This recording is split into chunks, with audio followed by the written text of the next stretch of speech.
Imagine if every child had a home. If every family felt supported by their church. If every community stepped in to help. If more families felt the call to foster and adopt.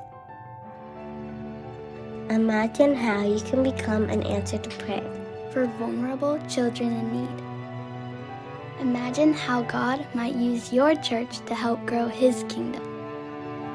Imagine the impossible.